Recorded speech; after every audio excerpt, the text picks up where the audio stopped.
Hello and welcome back to the Eurovoxx Podcast, the place where we'll be discussing all things Eurovision. Coming up today, we will be reviewing the latest free songs for the cast of 2024 in Luxembourg, Slovenia, and Ireland. But first, let us introduce our guest for this episode. He is new to the podcast. He is a long-time member of the Vox team, and he is probably the most Spanish Irishman that I have ever met. It is Tommy. How are you, Tommy? I'm good. Yeah, I'll take that introduction. That's nice. The most Spanish Irish one. Yeah, I'm trying to fit in. I'm trying to fit in. But it's great to be here. Getting all the Spanish phrases done. How long have you lived in Barcelona now? Over 3 years now. So yeah, I'm still trying to learn the language, but getting fully immersed. And yeah, I'm following Spain as much as I'm following Ireland. So to be fair, knowing your personality, I feel that the hot, warm sun of Spain does suit your personality more than the British-like temperatures of Ireland. Yeah, it's nice to wake up and there's not grey skies like just above your head and raining sideways and cold and everything like that. Yeah, so I'm very happy to be here and looking forward to Benidorm Fest. Yes, well, that's coming up next week. But for now, we've got obviously 3 other countries to discuss. But before we get on to that, let's ask our guests 3 questions, as we always do. So, Tommy, what is your favorite Eurovision moment in person? Oh my God, in person. So when I was actually there. When you were actually there, yes. Oh God, do you know what? I think it will have to be the very first one that I went to in person, which was Eurovision 2018 in Portugal, in Lisbon. And I'd been such a big fan for such a long time, and just seeing the big arena and all the cameras and all the lights and everything for the first time, it was really, really overwhelming. I felt quite emotional. I was like, oh my God, I can't believe I'm actually here. I'm at the Eurovision. So that was probably the biggest impact that I had in person. In terms of performance, gosh, I don't know. I mean, seeing Maneskin in Rotterdam, that was incredible. I remember myself and Clara watching the rehearsals and just turning to each other and be like, they're going to win. It's a winning song. They're going to win. It's undeniable. They've got it. So yeah, that was a moment. But yeah. Did you not think that about any of the other big 5, like James Newman for the UK, for example? No, I was a bit perplexed. I don't know. Did you not think giant trumpets were going to win the contest? Unbelievable. No, yeah, that was a surprise. I have to ask, because you mentioned 2018, where were you when Ireland qualified for the final for the first time in? So I was in the Eurovision Village. So that actually should be one of the best moments, actually, I should say. So I was in the Eurovision Village. Yeah, so this was also my first Eurovision, and I was in the Eurovision Village with a friend. And first of all, I went mental when I saw Fuego. I was blown. My socks were blown off. I was like, oh my God, because I hadn't really been paying attention to that song much. And then, well, this is how it is as an Irish fan. You kind of go into it thinking you're not going to qualify. You don't want to get your hopes up, because more often than not, if you get your hopes up, you get disappointed. So, and this song, it wasn't a surefire qualifier. It was a ballad. We didn't know if that was going to work for us. You know, Ireland sends a lot of ballads, and usually they don't do too well. But yeah, and he was announced last, wasn't he? He was the last one announced, yeah. Yeah, so I went ballistic. I was screaming, I was jumping, I was so excited. Yeah. So yeah. Did you think after that, because it was the first one you went to, did you think, oh, if I just go to them every year, I'll qualify, I'm the lucky charm? If only it worked like that. No. Well, my first Eurovision was 2022. If that was the case. Okay, well, my first Eurovision was 2022, and obviously as a UK fan, that was the one where we came in second place. So that I thought that'd be a trend. Sadly, again, not the case. It's just maybe beginner's luck when it comes to that thing. For countries. So, second question: what was your favorite Eurovision entry of 2023 last year? Oh God, let me think. Unicorn? Tattoo. It's Tattoo, actually. Tattoo. It really was. And when I got my Spotify Wrapped, it was my #1 played song.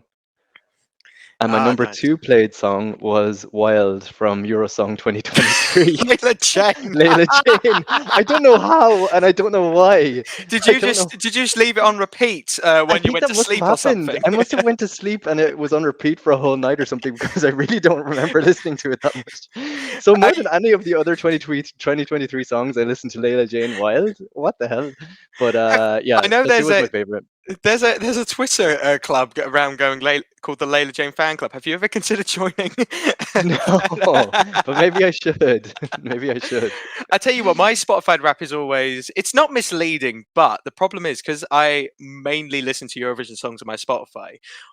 What I tend to find is whatever the song released earliest is for national finals, that's usually the one that's Yeah, my Spotify rap. So it was Queen of Kings was my number one song because obviously Norway released their songs in January, so I was able to hear that pretty much yeah, throughout the entirety of the year. I mean, Alika Bridges was on there because Estonia released theirs back in November. I love the song, but I can't say I listen to it on repeat on purpose yeah. or They should anything do a like that. rolling 12 months. Yeah, rolling. Yeah, I think that'd be more accurate because, like, Sweden are never going to be one of mine because they released theirs in March, for example. Yeah, Even that's though I, true. even though I love their song all the time. So Uh-huh. the final question is our guest question. We always ask the previous guest to send in a question for the next one. So this question comes in from Chris. He wants to know, Tommy, what is your favorite Eurovision entry from your country? So in your case, obviously Ireland. Okay, from my country, I think it has to be Neve Kavanagh in Your Eyes. I think it's timeless. It's a classic. It's so beautiful. Her voice is amazing, and it's just so simple and kind of stunning. So from the old era, that's definitely my favorite. In the modern era, can I say that? Can I get to? Yeah, go for it. Go for it. No Modern disrespect, Ireland is era. sort of two different entities, modern and old era. I have to break it down like that because it's changed a lot. But in the modern era, do you know what? I really thought that Molly Sterling was overlooked in Yes, 2015, correct playing with answer. numbers. I thought that was so beautiful. The staging was incredible. The background, it looked like she was in a forest. I know her voice wasn't the best, but the song, I still listen to it. Yeah. I've been listening to it recently. It's beautiful. Yeah. It's my favorite Irish entry ever, really. I think it's Really? fantastic. Yeah, I love it. Yeah. It's I don't mind the vocals either. It's just a shame it was slot two. I think that probably killed it, Is that sadly. what it was? Yeah. Yeah. Yeah. Yeah. Yeah. But Shame. yeah, very close. Didn't it come? I think it came 11th though in the semi-final. I might be wrong. 11th, 12th, Really? something like Yeah. that. And even I think it was top 10 with juries. So Really? yeah, shame on the televote. Yeah. And that was a weak year. I think 2015 was not that I quite impressive like really 2015 overall. actually. All I right, quite like okay. it. But Okay. each to their own on It's that all year. subjective. Exactly, it's all subjective. So now we will come to the three songs that were selected over the last couple weeks. And up first, we have a historic entry coming from Luxembourg. Obviously, this is the first time they will be competing in the contest in over 30 years, or more importantly, since I've been born. And their, their entry. Me too. There we go. Joking, joking. Oh, I didn't want to question it. Didn't want to question it. Yeah, thank you for believing that, Harry. Thank you. I was like 50-50, but I didn't want to question it. No disrespect, if Andy said it, I would have been a bit more questionable. But their entry for the first time in over 30 years comes from Tali and her song Fighter. I will never let you down. I know you're a fighter. Hold in your heart the love around. You know you're a fighter. It's on. So that was Tali with Fighter, Luxembourg's entry into Eurovision 2024. Tali is from Jerusalem, born in Jerusalem before living in places like Chile and Argentina before settling in Luxembourg. So a very international artist. She could have gone for about 5 different countries, seemingly.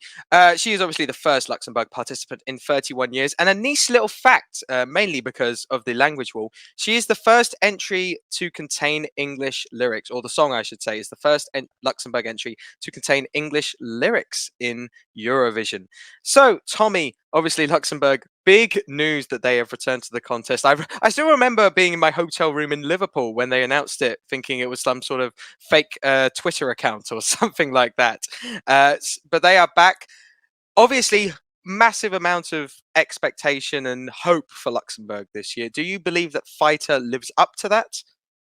Yeah, I mean, after 30 years, you have to come back with a bang. So I will say I didn't watch the final, but I watched a recap. And first of all, the national final that they put on the stage, the production, it was amazing. It was like, okay, you've really been preparing for 30 years for that.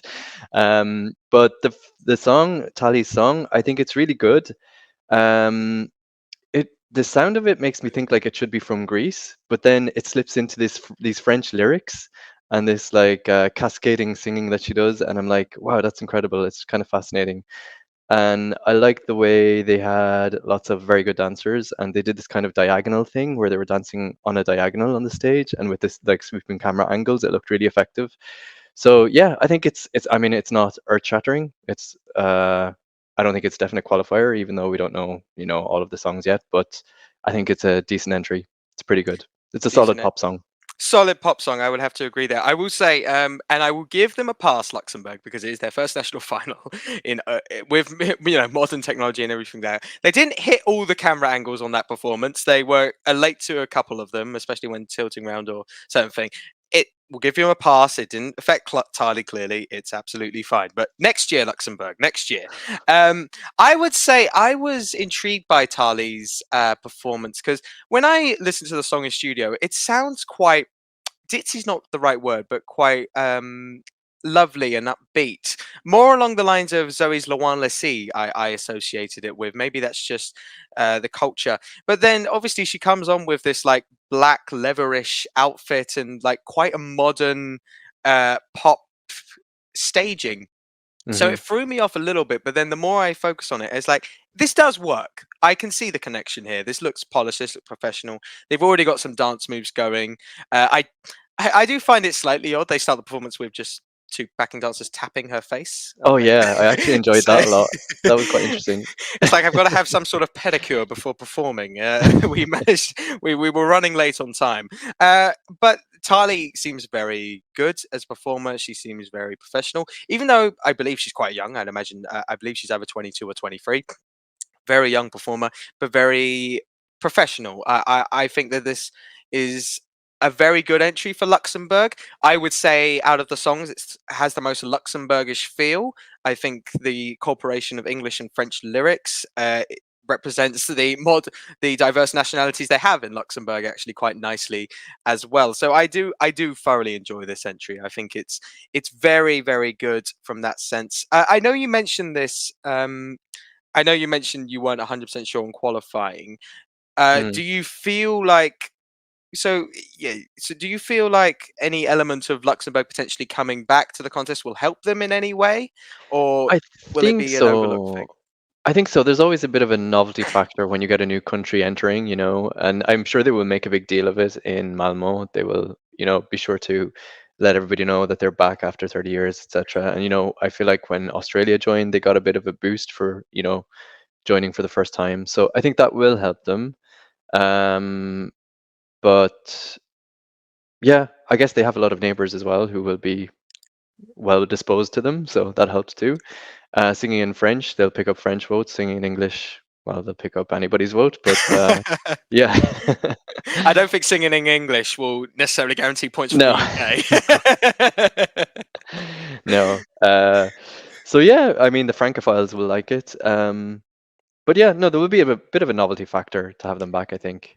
Yeah, and you do hope for Luxembourg's sake, just in the back of your mind, you do hope they qualify just to make sure. No, no, no, we do love you. Keep coming, keep coming Yeah, to yeah, the yeah. You contest. don't want to Montenegro, coming back and then no qualification and then it's gone again. Well, even like the example I have is Monaco because they came back after years, and then after like 3 years, they went, "No, we're done. We're not qualifying at all." Oh, right, yeah. But I don't think this is a guaranteed qualifier. But I do think this has enough elements to appeal to the televote, Mm. which and then even carry over to a good jury score. I see this if it makes the final being top 10 jury. I'm not entirely sure on the televote because while they have neighbors, there is also that worry it's quite a small country, so you don't know if it will have the Malta San Marino effect with the televote where they struggle Mm. to get them. It could easily be the other. And what we've got to factor in is, annoyingly, by the time you would have seen this episode, audience, you would know the running, you would know the halves and the semi-finals for the contest. We're recording this on Monday, Crucial. so we do not know that. So it could factor in what countries do get into the semi-final, what semi-final France is voting in, Germany, Belgium. So that will factor in. If they get a very Eastern European semi-final, I do worry for them slightly because I'm not sure it necessarily suits their taste. But we will see. We will see with Luxembourg. This is definitely the case of they've tried to modernize themselves to Eurovision. They've not gone safe or gone for a typical ballad or anything like that. They seem to be here to contend, and I very much appreciate that. I hope it reflects well on the scoreboard. But that was our thoughts on Luxembourg. So now we come to our second song of this evening, and if you remember last Saturday we had our second internally selected song for this season coming from Slovenia, and that was of course from the artist LOREEN and her song Veronica.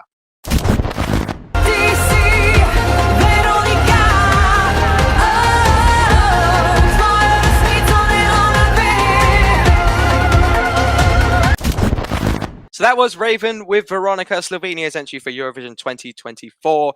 LOREEN is a very talented person, actually. She's a singer, mezzo-soprano, songwriter, and harpist. For those who don't know, mezzo-soprano, I believe, is a type of operatic singing.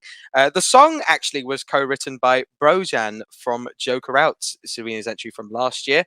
I'll be perfectly honest, and we'll get into the song later. I'm not sure what part was co-written by Bojan. Knowing his Carpe Diem from last year, it doesn't feel like a very seize the day Joker Out indie style song. But No, I'm sure very he wrote. different. I'm sure he wrote some part of it. That's not to say this is bad by any means. This has actually got quite a bit of buzz. People have been wanting to see LOREEN take part in Eurovision for a while. She's come up short 3 times in the previous Slovenia national final, MEA. She's finally getting her moment now. Tommy, was the wait worth it? For me, so I'm not the target audience. Let me start by saying that. I know there's people who will like this and it's right down their street, and I'm not one of those people. But I can appreciate it for what it is. I can see that. I mean, the music video is stunning. It's a work of art. If they can replicate that somehow on the stage, it will look really visually impactful. The song, I can see what they're going for, but I find it very hard to gravitate towards these very dramatic conceptual songs. But I do know that there is an audience for it, especially in that region, and people will like it.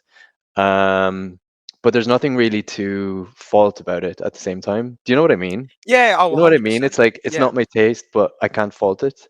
But I don't necessarily like it. But the You always get production, one the or two music of those production, songs. You always- yeah. So really, it's kind of an indifference rather than a liking or disliking, which maybe is worse. I don't know. But what I will say is the music production is fantastic, and there's some like interesting sound effects throughout the song that are quite catchy, and yeah. So, but I think it's one of these ones you need to see it live. I think the studio version and the live version will be completely different. So, to be Massively. confirmed. I have to ask, did you get distracted by any of the visuals of the backing dancers during the music video? Yeah, I mean, there's a lot of semi-naked people in that video, and yeah, it's nice to look at. I do, because Andy hasn't released his reaction video to that yet. I do wonder what he will comment on when it comes to the visuals. It seems like It's a it'll be bit of right an up the eyeful. street. It's a bit of an eyeful. I don't know how they got that past the EBU. It's a music video. That's happened all the time. The actual, I'm assuming, have we ever had topless men at Eurovision? Of course. Yes. Yeah, I was going to say, surely. I don't Yeah. mean in the crowd. I mean on stage. I mean... Especially in the 2000s, I think it was kind of mandatory to have a topless man on stage. They knew the target demographic and they went Exactly. for it. Yeah, She said she's already announced for a couple pre-parties. I wonder if they'll be bringing she'll be bringing them to London and Amsterdam. I believe she's confirmed for. Oh, and Barcelona as well. I think she's doing them all. fantastic. She's doing them all. I'm very similar actually with my thoughts on this song. I prefer this to other entries Raven's gone for in MEA. She's very hit or miss for me. Her most recent one, Chaos, didn't gravitate towards at all. This I get. I see the vision here, and there's enough structure for me to grasp and appreciate, because sometimes with these experimental songs you get a bit of chaos and you get a structure which isn't necessarily compatible with Western ears or Western European ears, Mm. which is not necessarily a bad thing if you do that, but obviously it's going to be harder to connect with that audience. With this Mhm. one, I think has enough structure. You got the verse, chorus, and then you got the Veronica bit at the end, which I think is the standout part. That's the part where I think people are going to get votes for, and it's going to stick in people's head because you got the grandness of that. The main thing I am fascinated by here is going to be the staging. This is going to be one of those songs where even if I'm not a massive fan of it now, which I like it but don't love it, I can't wait to see what staging here is, because Raven seems like a very, very creative person, and if she can bring a good amount of creativity to the staging, this for one has the chance to be the best Slovenian staging they've ever done, if done well, and could this has very high potential. I think out of all the songs we've had so far, which I believe is 8, I want to say, nope, 6. 8's optimistic. I think we have 5, no? No, we have these 3, and then Czechia, Albania, and France. Okay. Yeah, so 6. I 6. feel like out of all the songs so far, this has the biggest range of potential results. This could come. Bottom could be top 5. Exactly. And well, just coming on to that, so Slovenia broke their non-qualification streak last year with Joker out. How do you see this getting on? Obviously, without knowing most of the songs in the semi-final, but a general feel. Well, I think one thing I think is good is that they've settled on their mechanism of selecting an act. Internal selection, find someone who's good, who's got a good song, put all the energy behind that, put all the money behind that, and we can see the money was spent on a good music video. In terms of qualification, I think it will be very, very popular in the Balkans. I think that sound and even that it's in Slovenian and that will be kind of comprehensible to people in that region. I think that will help their chances. But I wouldn't say it's as popular as Joker Out would have been. So not a surefire qualifier, but depends. No, I feel like they're similar to Luxembourg. This might be dependent on what countries are voting in their semi-final, but obviously the different side of it with the Balkan entries, although sadly we don't have many Balkan countries left at Eurovision, but the 2 or 3 we have, if they're in the same semi-final as Slovenia, I sort of have a similar issue. That's By the way, true. I will yeah, we don't have many. My point is null. There's nobody left in that region. We have enough. We have Serbia and others, but I will say that I don't think Slovenia have settled on a national on a selection. The last 2 years they have said they've done and that they're going to do a national final, but then got one song in. I was like, nah, let's not bother. Just send this. So whether they just continue with that in future years, we'll see, or just stick with internal. I think just stick with internal, seeming the quality that they can get by doing that.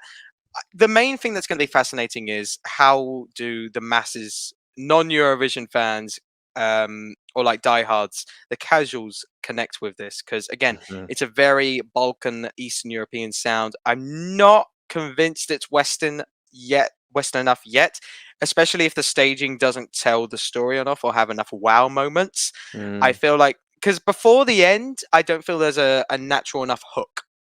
I feel like it takes a little while to get there. So if you have the visuals, I mean, if you have the topless men, that will definitely help some Western Europeans. But if in general, if you have those visuals that Sweden will hopefully provide to entries in general, but especially Slovenia here, then good staging, this is in the final. I don't have any questions towards it. If he's staging, this does become a question mark, even though the quality of Raven and the song, I think if juries were here, I'd say, yeah, probably in the final. It's the connection with Televo that I am unsure about. But that can only be answered when we get to MALMÖ and know the stagings. So fascinating. Can't wait to see. I feel running order might be key here. If this gets put in a good slot, then we know that there's ambitious staging here. If this gets put in slot 2, then maybe not. But we will see. Again, like Luxembourg and Ireland later on, we do not know the semi-final for Slovenia or the half or what it's with. But you guys do. You guys will know that. So lucky you. And now it's time for... Okay, we gotta go. 30 seconds. So now we come to OK, Gotta Go 30 seconds. As always, inspired by our golden boy from 2015. For those that are new to the show and the game, and for our guest, Tommy, who is already filled with excitement based on his facial expression here, I'm trying to concentrate in my mind palace. I have a list of the last 15 years of Eurovision dating back to 2009 in a random order. Tommy, you will pick a number between 1 and 15 and then have 30 seconds to name as many entries from that year. You must give me the song title for it to count. You do not have to give me any other information such as the artist or the country. You have a few lifelines here. The first one, year restart. If you are stuck on any point, just say another number and that will correlate to another year. Winner check if you want to know who won that year to get the juices flowing. Tell me and I will give you the country. And then finally, a variant on year restart called recency bias. If you feel your knowledge is more prominent in the more recent years, you can say recency biased, then give me a number between 1 and 5, and then you will get a number from the last 5 years, so 2019 onwards. The only downside to that variant is any points using recency biased will be halved. Okay. There is also a bonus point option. So, Tommy, you can give me these entries in any order you like if you want. However, if you can name at least the top 5 of the year you have from first onwards, first, second, third, and so on, then your points will be doubled. So the example I always give is if you name me the first 7 entries, then you get 14 points. But then after that, if and at any point after 5, you can do them in any order. So you can go 1 through 7, and then the 31st place song. You still get. I don't think we have to worry about that. You never know. You never know. You never know. It's just a possibility. Okay. I will say you can only use that for one country. You can't use that for using your year restart or for multiple countries. And if you pick 2020, I'm sorry, you just can't use that bonus point option. Mhm. Are you any questions, Tommy? Are you? What are your thoughts No, going let's into just do this? it. Yeah. I'm actually nervous. Why am I nervous? Everyone's nervous. There's like no stakes involved. Everyone's nervous before the bragging rights. Okay. And let's see who you are up against actually when it comes to the scoreboard. So 4 people have taken part in this game so far. In last Nice. place with 4 points, it is Chris. In third place with 5, it is Jess. In second place with 7, it is Twan. And in first place with 12, it is Yana. So they are the 12. scores. 12, yes, 12. Okay, I just need to get more than 4, so I'm not last.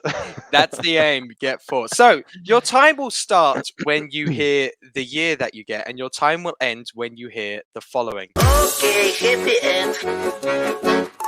Okay. Okay. So, Tommy, can you give me a number between 1 and 15?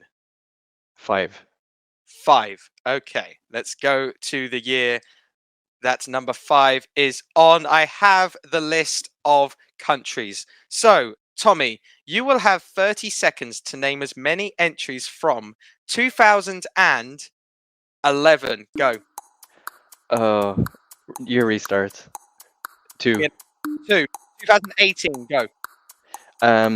Fuego. Toy. Together. Nobody But You. Kvala Ne. Yep. Bones. What else? Okay, hit the end. Oh my god, why is it so hard?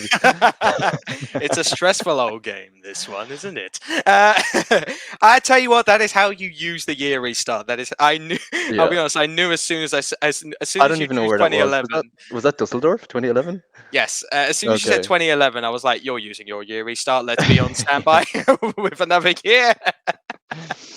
2018 was a good one. If you wanted to go for the bonus point option, the order you could have said them was Toy, Fuego, Nobody But You, You Let Me Walk Alone from Germany, and Novi Eve Fatto Niente from Italy. I would have been generous with the pronunciation there had you had said it, but in the end you didn't. You went with normal, and in the end you scored a grand total of 6 points, which Okay. is very good. Not too Well, bad. it's not. It's very respectable, especially considering the fact you are now in third place on the leaderboard with 6 points all by yourself. The bronze medal position so far. Fantastic. So not last. You've beaten Chris and Jess. Ireland's winning something. You'll be happy to hear Ireland's beating the UK, 2 members of the UK. If you want. Okay. my UK brethren let me down. I will say it was also, I think, good for Irish fans watching this that you did mention together one of the more Yeah, successful thank God. entries. I remember Chris narrowly missed out. He got 2011 last time, and he forgot to say "I Can," one of the most historic UK entries of the last 15 years, which was impressive. But that concludes another edition of OK Gotta Go 30 Seconds. So now we come on to the part where I'm sure this was the part our guest was looking forward to the most, as we turn on to Ireland, who announced their entry in on Friday on the Eurosong Late Late Show. And representing them in MALMÖ 2024 is Bambi Fugg with the song Doomsday Blue. Living a lie, I guess you'd rather have a star than the moon. I guess I always overestimate you.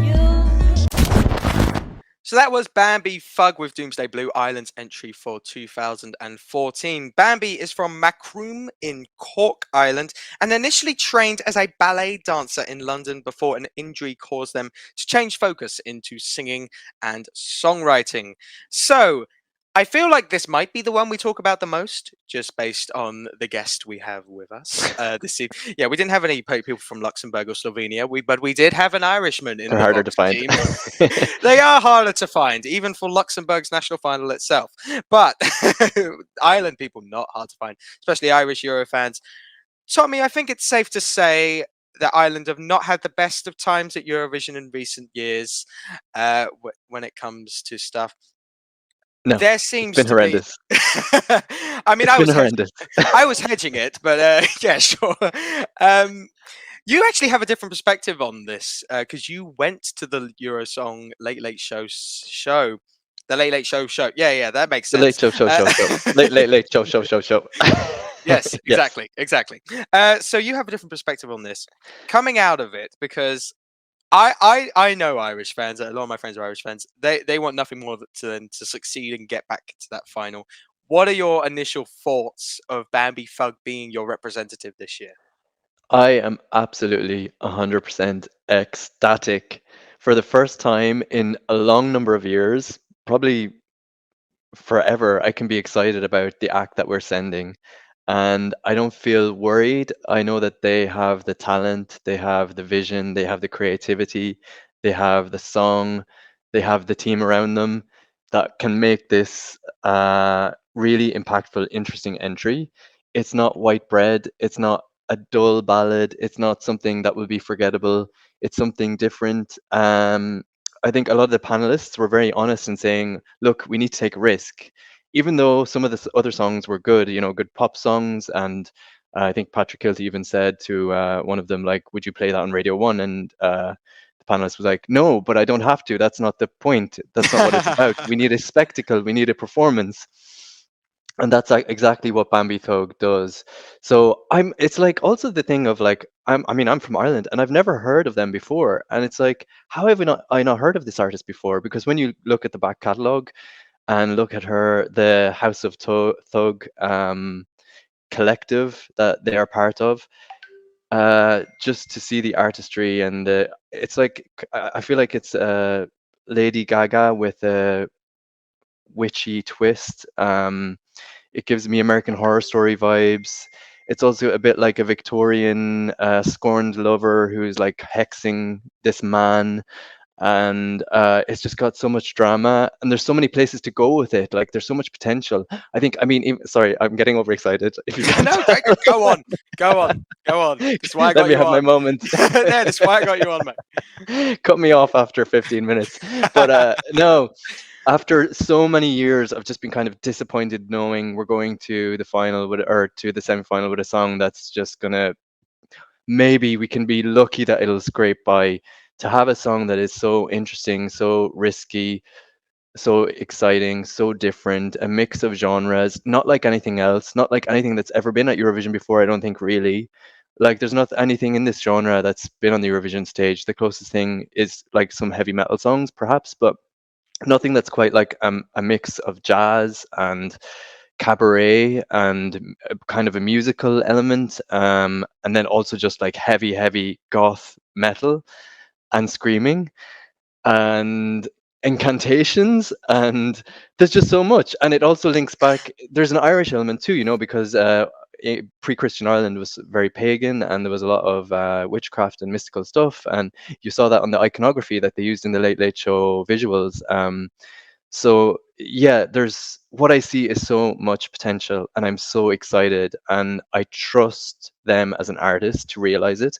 And another good thing about, so there's a lot of things, criticisms that you can say about RTE, but one thing that they do is they hand over artistic control to the artist. They don't force anything on them. They don't hook them up with a creative director.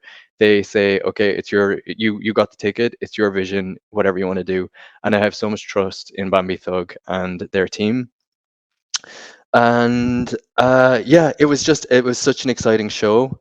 When the international jury results came out, everybody was really deflated when we saw that Next in Line got the 12 points. I was going to ask you later, be honest, on a scale of 1 to 10, how worried were you? Very worried, because I think going into it, there was an assumption among Irish fans that it was kind of a foregone conclusion that it would be Erica Cody or Next in Line. Erica Cody, because she was, I don't know, second in Dancing in the Stars. She's well known in Ireland. She's got connections in the industry, so the national jury might favour her. Next in Line, because they're a Louis Walsh boy band. They had a marketing machine behind them. So when we saw that result, we were like, and that's from the international jury, who we thought would be the savior. Yeah, 100%. The balancer. Well, then you realised Deben Aberimi was in the team, and I was like, oh no. Yeah, I have my theory why they went for the cute little young men. I have a theory about that. Sabotage or actual? No, well, I'm not going to say it out loud, but people can draw their own conclusions. But Next in Line, I mean, they weren't bad. I mean, the harmonies sounded good in the studio. I watched it back on the TV, and maybe it was a little bit more awkward than it appeared in studio, but I don't think they're bad. And even the panelists said probably they will be like giving us the middle finger from their Lamborghinis in 2 years' time, because they'll make it big. Eurovision is not for them. That's not the route. They're a boy band. They can be big in other ways. It was so X Factor though. It was like it was very much. It was missing the voiceover guy, and then Simon Cowell saying it wasn't their best performance at the end of the evening. Yeah. But yeah, and I like also that one of the panelists said, no, that if you send this, it's just the same as last year. We need to take a risk. So yeah, the audience was definitely full of Eurovision fans. So they had given tickets to Eurovision fans, so that was for certain. And the noise that people were making for Bambi Thug and Ilsha was just incredible. So there was 2 clear favorites within the fan community, I think. And yeah, so it was just such a relief that it didn't go a different way. And I think everybody is just so relieved and happy that we got the result we wanted, especially after last year where a lot of people had a favorite that did not win. So yeah. Are you clear on my feelings and thoughts on So you're mixed. So you're mixed, is what you're trying to say here. Look, I remember us two being part of the Eurosong Live last year for Eurovoxx with Sarah, and the deflation. As much as you were in Benidorm Fest, so you probably were in a decent mood. No, I wasn't. Well, you were looking forward to the following day, at the very least. But there was so much deflation, and like, yeah, no, this ain't it. Because we could all see it coming from a mile away, but we were hoping that the Eurovision fans who knew that Connolly would do better could override it. I still maintain Connolly did a fantastic job to even get that close, considering the discrepancy in fan bases. But when it comes to this year, I have to tip my cap off and apologize to my thoughts on the Irish jury and the Irish public, because going into this, and maybe Irish people were like this as well, Irish Eurovision fans, I thought, well, the international jury will help you out here, but then the Irish jury and the public will probably put Erica Cody and Next in Line fairly high because of the older demographic, the fact that anything wacky and weird has not really been given a chance by Ireland, sadly. I was completely wrong. I was completely wrong. When I was, the main thing that shocked me was the fact the Irish jury gave Next in Line last. I was like, oh, okay. you understand the assignment now. You've Yeah. had enough years They- of they- yeah, well, you've had enough years of like, no, we are fed up. We're sending the same stuff. We're going to get people in that understand this. And to be fair, I'm pretty sure, like, for those who don't know, our lovely friends at Eurovision did their own Eurosong special, and I was part of the international jury for that. I'm pretty sure us as an international jury put next in line higher than the Irish jury. I think we had Judas last or something like that. We had Bambi Fug first, though. Don't worry, we weren't completely like the international jury of last time. When it came to Bambi Fug, I thought they had the most complete package. It had the craziness and the wackiness that Ireland, I feel, needed to send. Especially countries around your sort of budget and maybe notoriety. I could name at least one risk that every country of those has sent. Whether it worked or not is a different question. But Croatia sent Let Free, for example, last year. I'm still talking about that ballpark. Ireland had played it so safe for many, many years, pretty much since Jedward, I would argue, when it comes to nothing, just fairly generic pop. Ireland, of all countries, needed to send something daring. They needed to send a risk, especially with the qualification record that they have. And I'm thrilled. I one thing that I want to happen at Eurovision so badly, despite what people who watch Vox streams or just videos might think based on the amount of jokes I mention about Ireland, is I genuinely want Ireland to qualify more than anything, because I know the feeling as a Brit of that euphoric moment of something, of your country not doing well, but then that moment of we did something well. I mean, we had it with Sanya last year with Croatia, who didn't have a great qualifying record, and then they qualified. I was so thrilled for her. Less thrilled about Let Free qualifying, but that's a different story. I was thrilled for Sanya. So I know that moment for Ireland. And again, I know the people of Eurovision. Shout out to them, who did fantastic work covering the Eurosong podcast. National final. They're professionals. Absolutely incredible. Had them on the show before. Fantastic work they do. And I mean, yeah, just all the people there. It was so lovely seeing the Ireland Eurovision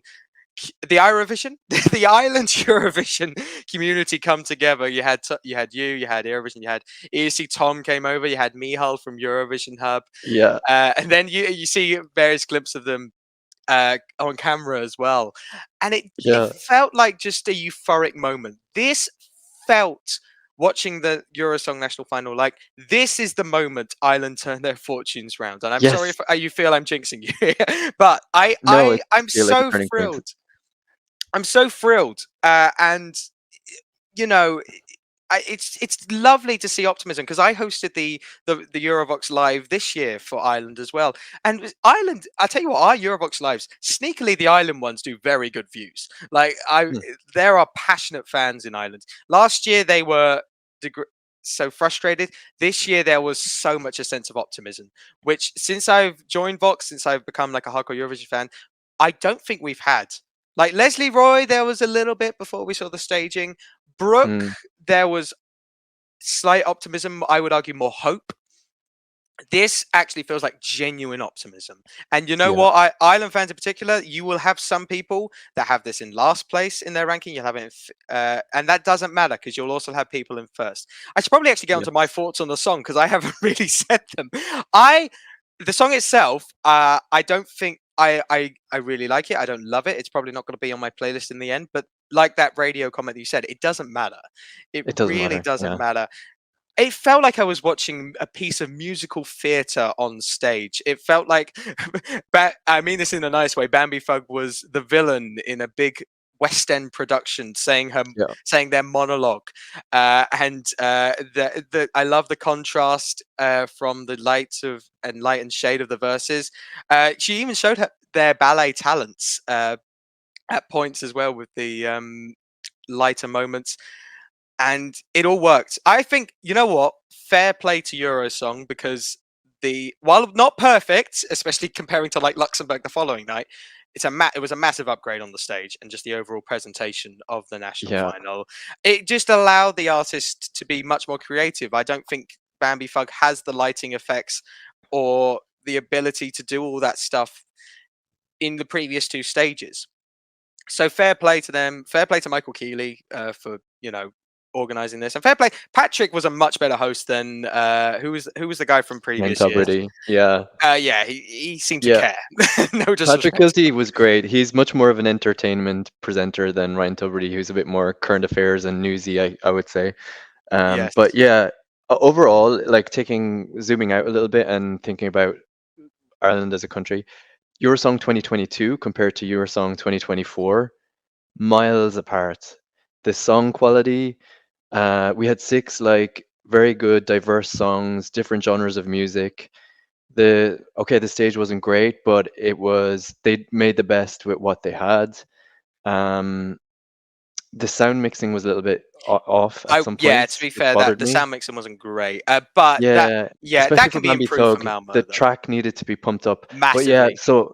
so you can just imagine like the producers in Malmo are gonna love this and like gonna want to get all over it, and I hope they come up with some really good creative staging. But yeah, just and also to see the people who were entered into Eurosong this year, they really wanted it. They wanted to go to Eurovision, and they saw the value in it. It wasn't people who had, been on a reality show 5 years ago and their career didn't go anywhere, or it was a last resort, or an unknown person who'd written a song and has never performed in their life on television. It was people who have, extensive careers. Like Ailsa writes for video games. Bambi Thug is huge in the UK in the rock scene, and I didn't even know, and you probably didn't even know. No. No. And Jay Yellowell has had his song on the soundtrack of Normal People and on FIFA, and Tosheen was great as well. And Erica Cody, she has a career. She's been on Dancing with Stars. She was slick. Like, I think her song wasn't great, but she gave so much performance, and she was like the pop performer, using camera angles, and she was one who really used the stage the best, I think. But yeah, it was just so heartwarming to see people who were established artists, with the credentials, and they wanted to do this and they wanted to be there, and that was really good. Yeah, absolutely. I will say you mentioned compared to 2022, it wasn't. It was miles better. Not as good as 2023 though, because 2024 did not have the peanut butter, which is a key. You had Spa. You had Spa Listen, instead. you don't understand. So I was like, they're going to give us a voucher or something. No, no, no, no, no. We walked out of the studio. There was 2 big bags of food from Spar. So we were all walking around with these like 20-kilogram bags of Spar food. Yeah, so I brought it down to my parents the next day. They were super happy. Just the part they forget to mention is that it's all out of date tomorrow. You must eat it all now, or it will go in the bin. Well, I was thankful for it later on. So OGAE Ireland, shout out to them. If you're an Irish Eurovision fan, or even outside of Ireland, join OJEE. I can't say it. OJAE Ireland. They're fantastic. They had an after party. Bambi Thug came and performed on top of the bar. It was fantastic. They were received like royalty. People were going nuts. But yeah, after the party, we had a party until like 2:30 a.m. And yeah, once I got back to my hotel, I was happy with the Spar food. Is where I was going with that story. I can imagine. I was like, oh, some stroop waffles, nice. I can imagine. Yes, yes. To be fair, from being in Eurobash in Dublin a couple of years, I do know the Irish. I do know the Irish know how to do a good party. I even went to the Odeon. I recognize some of the. Yes, I great recognize some venue. of the. It's a really good venue, and you know what's But I paid fascinating? 19 euro for a vodka and soda. I was like, what? What is happening in this country? Well, am we're I in going to Malmo already? I was going to say we're going to Sweden, mate. That's. That's I think Sweden will be cheaper, to be honest. Yeah. You know what's fascinating? If you go on the Wikipedia for Bambi Thug, the main image is now from that after party. Oh, A really? picture. Yeah, yeah. Oh, So fantastic. famous venue. I will say the only downside to that Odeon, bless him. It's not really a downside. It was just a funny story. So when I went, I was with Connor from Eurovision, mainly for most of the night, and basically he was greeting people at the start, and I had my fruit cider, or just I had my drink. And at one point, he was shaking hands with someone, and his hand lifted up and knocked my drink onto the floor. So gosh. I had to sort of, I was sort of embarrassed because I had to be the one to go to the bar saying, "Look, my drink's on the floor. Do you mind mopping it up?" Sorry. It was my friend's fault. Yeah, I'm sure they're well used to it. I'm sure it's not the first time or the last time. They were absolutely fine. They were, but I said, Yeah. they jokingly said, "If you're not getting that, no, I'm staying away from." No, I'm kidding. But I tell you what, we should probably answer the key question here. As much as we talked about Ireland, there's still more to get onto. Can I say one more thing, actually? Sorry, before we go that. Kalush Orchestra. I saw Kalush Orchestra live, and like right in front of me. That was fantastic. That was incredible. The interval acts are certainly getting better, I have to say. In Ireland, fair play for the Kalush Orchestra coming. The main talking point, of course, will be for Ireland fans is you haven't qualified since 2018. You sadly have the worst qualifying record of the last 10 years. Yes. I know you will have a little bit of bias of this. Try and take that away. Is Ireland returning to the final with Bambi Fug? I think so. Yeah. I think so. It's hard for me to say yes because, like I said, we always have such cautious optimism or more hope. But I think yes. I mean, if everything clicks into place, and I think actually there's a world in which this could come top 10. I really believe so. Really? Okay. I believe in this song. I really believe in this song. If it's delivered with a good staging, there will be people who hate this. There will be people who will turn it off. There will be people who go to the toilet, but there will be people who will absolutely love this. They'll follow Go to Ban, yeah? This is for the people who watch American Horror Story, the goths, even like people who are into mainstream music, who just like theatrics or musicals or whatever. And also that middle eight just kills me, when she sings For your love I'd beg, steal and borrow, it's draining me hollow. The lyrics are so beautiful. It's actually a very beautiful song when you listen to it. So yeah, I see a world where this is qualifying, and I see it possible for things to go really well, with the juries appreciating the artistry as well, and possibly left-hand side of the scoreboards. It's just fantastic to see Irish optimism. I'm not even saying that in like a downplaying way. It's just fantastic to see Irish optimism. I want this to qualify so badly. I really do. I really hope you get put in a nice semi-final and second half potentially. Sod it. Second half this can close. Give yourself give yourself the opportune moment. This is divisive. I don't think anything like this has been seen on Eurovision stage before. As you mentioned earlier, this is going to stand out. Televote's going to love it. If it makes the final, cautious with the juries, but you never know. I mean, where did this come in the international jury? It still came third, didn't it? I think third, yes. I think third, yeah. Considering what could have happened, that's absolutely solid enough for the international jury. Yeah, I want this to qualify really badly. I think without knowing the other, what is it, 31 songs we have so far, I think it deserves to be in there. I will be whatever semi-final it's in, and I will still probably hear every Irish Eurovision fan if the name of Ireland gets called. Knowing your luck, you'll be called last. You'll be called last. They like to torture us. They like to torture you, but I'm really hopeful. And you know what? The last time it was in MALMÖ, you did make the final. You did make it. So that's right, Ryan Dolan. Yeah. Let's not talk about what happened when you made the final, but you did make it. You did make it. Did Linda Martin win in MALMÖ? No, am I correct? I can't remember that. That might have to be a check. We've got Tommy on Google checking on Google in real time. 1992 MALMÖ winner Ireland. Yeah. So we won in MALMÖ before. Won in MALMÖ before. Bambi Thug, they are half Swedish. One of their parents is Swedish. Are they? So yeah, there's a lot of things. There's a lot of signs in the universe. It's all lining up perfectly. Yeah. For the witch to qualify. To clarify, I'm not calling. Did you hear the? Could you hear the crowd cheering "Send the witch, send the witch"? Which I heard Bambi Fug, Bambi Fug. Okay, so Bambi Thug had been starting this hashtag of "Send the witch," So yeah, there was a lot of that, Bambi, Bambi, Bambi, and there was a lot of Send the Witch. Yeah. So yeah, and It- now it's hashtag Crown the Witch.